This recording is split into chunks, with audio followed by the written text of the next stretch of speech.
Okay, full disclosure, my wife tells me that I am typically hypercognitive because I think sometimes in too many details about sometimes the silliest of things. So I'm going to put this next segment in the category of stuff that I came up with to sort of help me communicate better with my hands. We talked about the upbeat and the character of the upbeat and the weight of the upbeat or the style of the upbeat.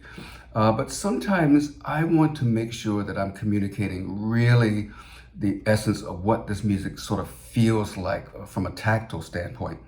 And so one of the exercises that I came up with is, I mean, it's not even an exercise, is that I decided sometimes when I'm driving, I would just roll the window down. You see that I was actually doing this motion that tells you how old I am. I would just roll the window down and I would drive with my right hand, but I would put my left hand out the window, palm open like this and back and forth.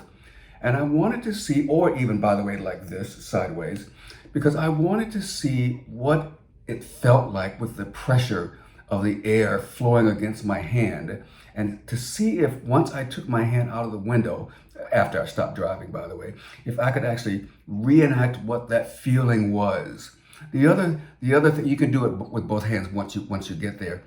But the other thing is, sometimes I would imagine, well, I wonder what it would feel like if I took a big tub of molasses or syrup and just sort of rolled my hands inside of that molasses, because there's going to be some kind of resistance. And that is a certain kind of sound, perhaps, that we can demonstrate that we might actually want. The opposite, of course, is what happens if there's nothing in there? How freely could my hands move through that stuff?